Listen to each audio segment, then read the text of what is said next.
Howdy, and welcome to Brandy's Book Stack. Today, I thought we would talk about books that have sentimental meaning for me, and maybe if you get a chance, you can drop down into the comments below some books that have sentimental meaning for you. So without further ado, let's jump into the stacks. So first of all, I think I would like to share a book that is extremely important to me that I no longer have a copy of. And this was the book that I learned to read from. And that is one of my very earliest memories and one of my most important memories. When I was very young, I watched the television show Sesame Street. And I loved the characters, I loved the show, and I learned a lot from this show because they talked about phonetic reading challenges. They would sound out words, and I remember sitting there with this particular book, and it was called Oscar's book, and I have the name here. It was written by Jeff Moss, and it was illustrated by the Leon Jason Studios. This book was very funny, and it always made me laugh because, you know, Oscar would grumble from inside his trash can. I remember there was one page that was all black and it just showed his little eyes. And by learning phonics from the Sesame Street show, I learned to sound out the words and to read. And I told my mom, I was so excited. I ran in and I said, "Mom, I know how to read. I know how to read." And she said, "Oh, honey, you probably just memorized the book because I've read that one to you so many times." And I said, No, I'll prove it. I'll prove it. And I opened the book and I sounded out the words that were in the sort of indicia page where it says who it's illustrated by. And I sounded out the word illustrated and several other words that were on that page. And she realized that I really and truly did understand how to read. And from that moment on, well, even before then, I always wanted to read. In other words, have my parents read to me. And but that book started me on a reading journey that is ongoing today, and it's one of the pivotal moments in my life. So I owe that all to Oscar's book. You can see what it looks like here. So that's my first book that has a lot of sentimental meaning to me. Probably the second would be a box set that my parents got me when I was young, and that's this E.B. White set. I'm sure if any of you are from my generation, many of you will probably remember this book. It has 3 books in it. It has Charlotte's Web, it has The Trumpet of the Swan, it has Stuart Little. And I like the other books, but I loved Charlotte's Web. And you can see these were not, I don't know if these are not very well made or if just they're so old.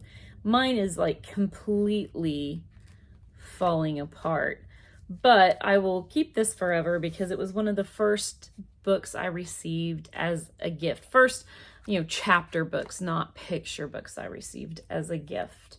So that's very sentimental to me because my parents gave that to me when I was young, and I still have it, the same version today. Another book series that I really enjoyed when I was young is The Little House on the Prairie. And I do have a beautiful kind of prestige copy of these. I think it's the first 5 of these novels. But like most people my age, I read them in these yellow copies. So give a shout out in the comments if you remembered these yellow copies of The Little House on the Prairie. And this was my favorite one, which is the first one, which is The Little House in the Big Woods. And I recently reread this to see if it held up, and I felt it held up pretty well, even reading it as an adult. It was very soothing and calming, and I think we need that in today's day and age. So beautiful, beautiful book that, again, I remember. This was one of the few that my mom kind of remembers reading as well when it came out. That we could kind of share that experience. So pretty neat to have that with her. The next book, and this is going to be applicable to a series here, are books that my brother gave me. And as my reading journey has moved along in the course of my life, I don't know that anyone has been as influential or as supportive as my brother. I have a brother that is 20 years older than me, and it's very tragic for me because he's now in a nursing home and he's unable to read himself. So I'll get a little choked up if I if I dwell on it too long.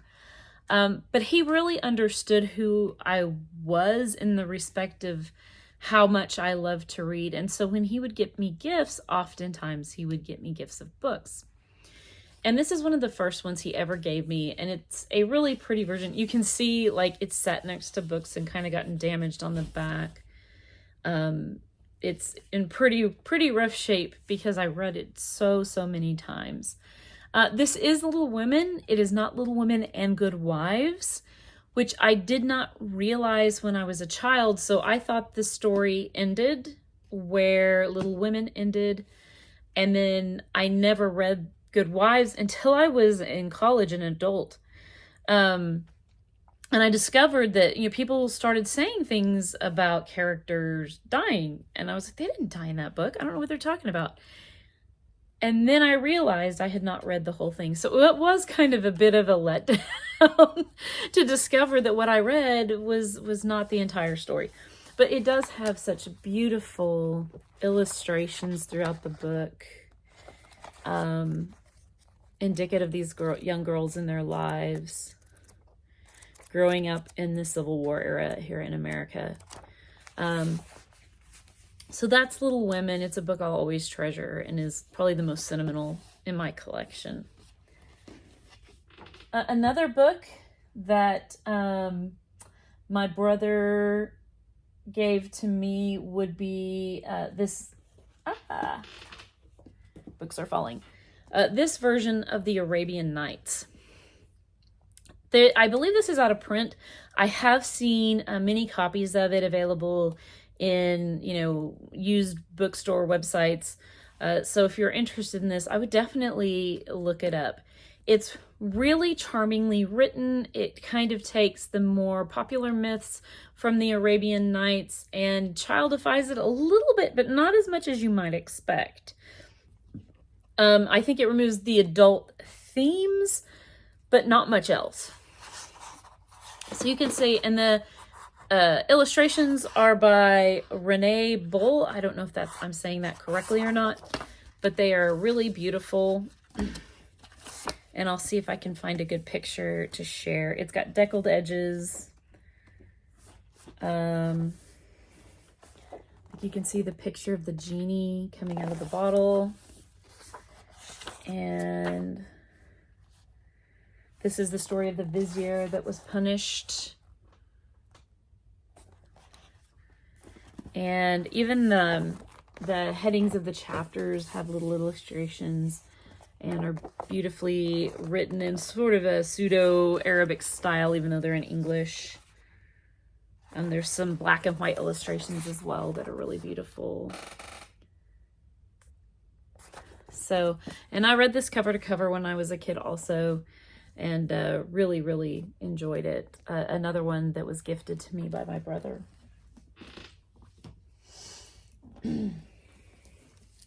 Next, we have, I'm sorry, I'm leaving out some in the in-between here. Wrong book. Next, I was going to talk about two novels, and that is All I Really Needed to Know I Learned in Kindergarten, and It Was on Fire When I Lay Down on It by Robert Fulghum. These are comedic books, and what made these sentimental to me and important to me is the fact that these were being passed around in the intensive care waiting room when both of my grandparents were in the hospital at the same time. During that hospital stay, my grandfather did die. My grandmother did not. But we were in the hospital. They were in the hospital for about a month, and my mom stayed with them. They lived about 4 hours away from us, so my mom actually was away from me at that time as well. My father and I would come up on the weekends, and we would sit in that intensive care unit all day waiting to see if anything was going to change in my grandparents' condition. And I remember that one of the only things that seemed to lighten everybody's mood were these two books. So I have not read them as an adult. It is something I do have on my list to read, and I bought them for that purpose. And even if they don't, even if I just really feel they're schmaltzy and dumb today, I will forever be grateful to Robert Fulghum because he brought some lightness and humor into a time that was very, very dark for my family. And that just shows what a transformative effect that literature can have, even when we're in our darkest times. A humorous story can lift our spirits. A sad story might make us feel like we're not alone. And for that reason, these books are very special to me. So those are the two Robert Fulghum books. The next is another that my parents got me, and that is my very, very well-loved Anne of Green Gables box set. Now, this is one of several box sets. I still have all of them. I think I read these over and over again about 20 or 30 times when I was young, and I've read them again, some as an adult. They stand up very, very well. Beautiful stories about this young orphan girl going to live with people who didn't expect to have her come into their lives, and how she enriches their lives and they enrich hers. It's just a beautiful, wonderful story. The nature writing in the books is really lovely. If you've not read these, even if you're an adult, give Anne of Green Gables series a chance because it is really wonderful. Okay. The next book is the very first book that I recall spending my money on, and it's in pretty rough shape as well. And that is The Murder at Hazelmoor by Agatha Christie. As you can see, it's pretty beat up. It's water damaged. It's it's been treated pretty rough. But I was probably around 12, I would imagine, when I went into the Walden Books and purchased this with my allowance. And it took me a while. The first few books I purchased from, your regular name brand booksellers that were around at the time, B. Dalton's, Walden Books, those kinds of places. Until a friend of mine happened to tell me about a wonderful bookstore in the Tulsa area called Gardner's, which sold used books. And it was very apparent to me pretty early on that if I bought a book at Gardner's, I could get it for half or less what I paid for a brand new book. But this was the very first one that I spent my own allowance on to buy. I wasn't even working. And I read it and reread it and read it and reread it. And loved this novel. And it was what sort of cemented Agatha Christie early on as a great writer for me. And I tried to read everything I could get my hands on that was written by her. So that will be special to me for that reason. All right. Next, I do not have, I have these books, but they are really high up in my bookshelf and I really didn't want to get a ladder. So I'll put a picture here. The Chronicles of Narnia was a box set that my parents also bought for me when I was pretty young. And I read through and loved every single one of those books. And of course, I identified very heavily with a Christian message in the books, as I was and am a Christian.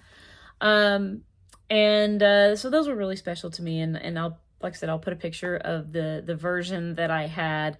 And I have those books. I don't have the same ones that I had when I was young, but I have the books in that version that I bought. Even though I have the bigger Chronicles of Narnia where they're all collected together, I will always have that soft spot for that particular series because it is what I read when I was young. The next book is another one my brother got me, and that is this very beautiful copy of A Tale of Two Cities by Charles Dickens. The funny thing is, when I was younger, I loved Tale of Two Cities, and I really hated Great Expectations. I've reread both of these books as I have grown into an adult, and my opinion has somewhat flip-flopped. And that just shows you how your opinion of books can change over time. As you mature, you see things and you see the world differently than you saw it maybe when you were young. So for all you younger readers out there, if there's a classic you don't like today, you might give it another shot when you get older, because your tastes and your maturity and your opinions will change as you age. I do still like Tale of Two Cities, and of course this is an absolutely beautiful copy that has the picture of the terror wrapping around the outside of the book here. And also beautiful blue sprayed edges. Oh, pretty cool. Next, I want to make sure I'm getting them all here. All right. The next is a book that's just about falling apart.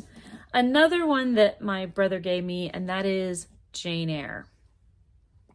Jane Eyre is a book that, again, I read over and over and over again. And it's showing its age and the sign that it's been well loved. It's pretty banged and bruised.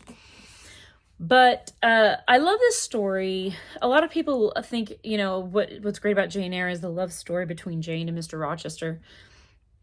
What I liked about Jane was more the fact that it covered more of her entire life. It didn't just cover that romantic story, but it covered her childhood and her attending the Lowood School and her friendship with a young girl that passes.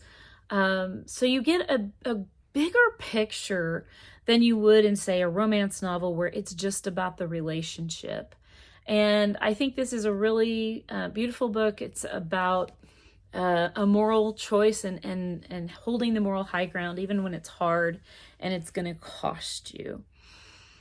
Beautiful book. Also, if you've never read Wide Sargasso Sea by Jean Reyes, that covers the madwoman's perspective that appears in this novel, it is very worth reading also. So if you haven't read that, I would highly recommend. And again, very beloved book for me as a younger self and as an adult today, with that sentimental attachment because my brother gifted this to me.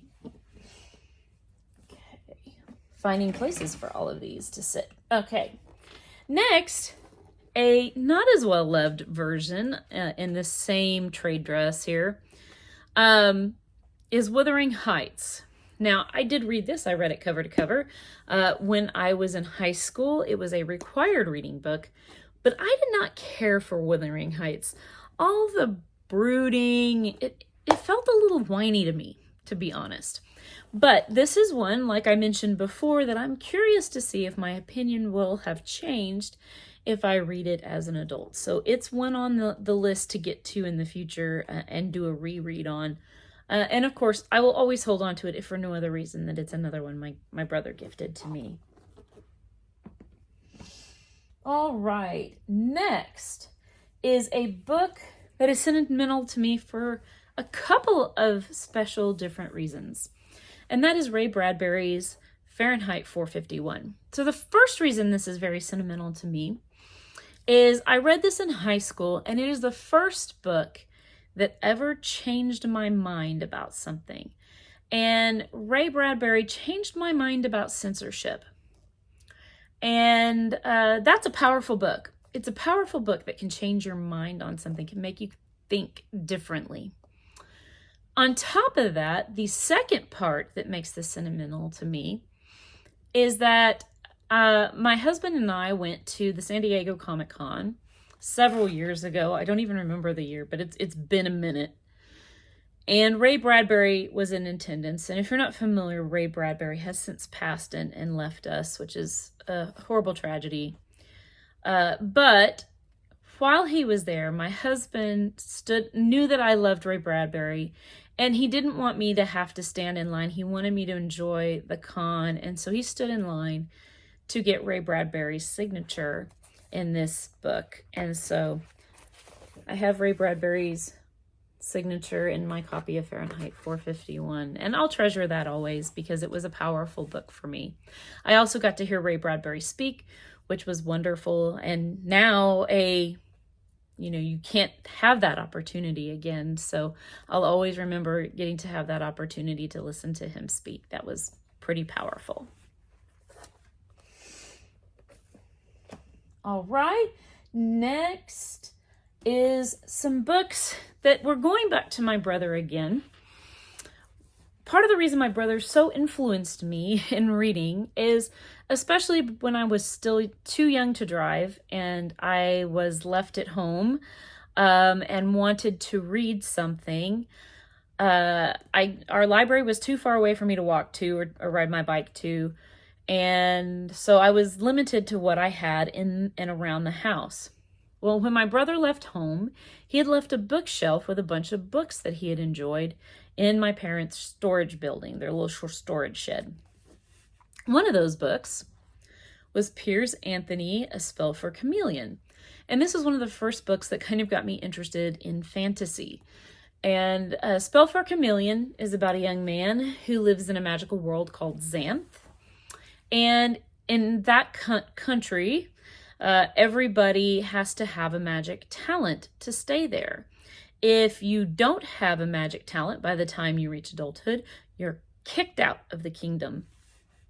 And we follow a young boy who has not found his talent yet, and he goes on a quest to see a magician so he can help him figure out what his magic talent is. And he has a number of adventures on the way. It's a really charming book. It is a series of books, a quite large series of books. And I will say, in my personal opinion, they definitely get worse as they go on. This is not a strong series from start to finish, in my opinion. But the first novel is genius, and I think it's definitely worth a read. And it's not one you hear talked about much anymore, but I would check out A Spell for Chameleon if you're a fantasy fan and you want to try something different or new, or in this case, old but new. It's a great read. Give that one a shot. The next book, also kind of in that vein, is The Hobbit. My brother left this very beat up. I reinforced it with tape, my younger self, this copy of The Hobbit. And I read this book and was just purely enchanted with it. And then I had a friend from middle school who told me, well, there's more to the story. I said, what? She said, yes, there's more to the story. There's the Lord of the Rings. And I said, well, I've got to read that immediately. And I managed to get my hands on a copy of The Fellowship of the Rings. I got that at that used bookstore, Gardner's, that I talked about earlier. But then I didn't get another chance to go back to the bookstore, and I really wanted to read the second book. And a friend of mine said, hey, you can have my copy. It's really beat up, but you can have it if you want. And I said, absolutely. You sure you don't mind? And she said, yes. Her name was Catherine McTavish. I don't know what happened to her. So Catherine, if you're out there and you stumble upon this, please send me a message. But you can see, this is really beat up. I completely reinforced this, my younger self, with tape. And it's very delicate. You can see it doesn't even have a back cover. I just laminated it with tape back in the day. But I'll always keep this because I remember it as such a kindness. I wanted to read it so badly. And my friend Catherine gave me this copy to read. So even though I've gotten a new copy since, several new copies actually, this copy will always have a place in my heart just because of the kindness of a friend who lent that to me. The next book that we'll talk about here is a classic novel that I read when I was in my later high school years. And this is one that my brother, again, left behind. And I was enjoying so much of what he had left behind that I asked him, I said, what's your favorite book? And he said, The Count of Monte Cristo. And he had happened to leave this one behind, and so, or this copy. It is an abridged copy. If you're not familiar, The Count of Monte Cristo is one of the longer books out there to read. So it's not for the faint of heart. But if that really intimidates you, get your hands on an abridged copy and read that. I bet that if you read the abridged copy, you'll probably want to be turning around and reading the unabridged copy shortly after. It is the ultimate revenge story about a man that was done dirty, an innocent man thrown into prison by people that were jealous of him. And then he goes about seeking revenge. And his revenge is brilliant and well thought out and calculated. Just an amazing story. If you've never read Count of Monte Cristo, even if you have to read it in abridged form like I did the first time, read this one. All right, another book series that my brother introduced me to was the Pern series by Anne McCaffrey. And I have looked everywhere. I can't find my copy of Dragonflight. But I do have my copy of Dragon Quest. Again, you can see how well loved this novel was. I've read this many, many times over the years. And this is a great series about a group of Earth people who settled on a very far away planet that has some environmental challenges that they go about eradicating through the use of dragons that spout flame and have a psychic connection with their, I don't want to say owners, but with a human in a symbiotic relationship, I guess you would say. Which that sounds kind of wacky and crazy, but Anne McCaffrey has such a wonderful conversational style. It just feels natural and wonderful, and there's so much love in her plots. And I don't mean like romantic love, although that's there too. Just a love of humankind and being kind to others. You can see that she feels that way in this book. Really lovely. If you've never checked out the Pern series by Anne McCaffrey, go now, read it. All right, now moving past my high school years, we get into some books, a couple of books that I feel sentimental about that I've gotten since I've been married. And one is St. Ronan's Well. We were lucky enough to make a trip to Scotland. And of course, Sir Walter Scott lives in Scotland, or lived in Scotland. And I am a big fan of Sir Walter Scott's romances, his Waverley novels. I just think they're almost like fantasy novels, but classic novels wrapped in fantasy, maybe is a good way to say it. And so I bought this book in Scotland. It's pretty neat. I love old books anyway, so finding one, this has a little inscription to Francis from Jean in 1919. Always makes me wonder who Francis and Jean were. Did they stay together? And I don't even think this one had a date in it, maybe. I'm trying to remember. The illustrations in this novel are by Andrew Lang, so some of you may know him from his fairy tales that are pretty famous. And I was trying to find, so the preface in here, let's see if it says anything. I think the editor's introduction, let's see. The editor's introduction was written by Andrew Lang in December of 1893. So I do think it's a fairly older book, but it could just be a reprint. But there is a little printing in here that says 150 years ago, St. Ronan's Well published. The great well-known has not failed in his laudable custom of presenting the public with a Christmas gift. St. Ronan's Well came out either Thursday or yesterday. Our copy did not reach us in time to prepare any remarks upon it for this number. And that was from the Scotsman in December 26th of 1973. somebody thought it was a good idea to put that in the actual book. So that's pretty neat that was taped in there. And being from Scotland, I thought that was kind of cool. So, and here's an example of one of the Andrew Lang illustrations. Finally, we arrived to the last book. And this is the book that my husband got me. This is Wilkie Collins' The Woman in White. And it is very, very old. This is pre-Civil War. Let me see if I can find. This was 1860.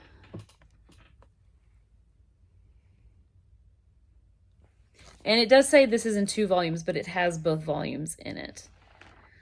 When it first came, I will say one of the funny things is this book smelled so badly, I couldn't stand to have it open near me. I did resolve that to some extent by putting it in a bag that had some baking powder and then putting it in a bag again and putting it in the freezer. So that helped draw out some of it. But at the end of the day, it was a moldy book and you can't completely cure that. But still, when you're talking about something that has survived since 1860, it's pretty cool that it survived at all. And The Woman in White being one of my favorite books, I thought that was really cool. So, what are books that have sentimental attachment for you? As a reader, as a person, let me know in the comments down below. I would love to hear from you. If not, and that's all, then thank you very much. Please don't forget to like, subscribe, and ring that bell. And I'll see you next time. Bye.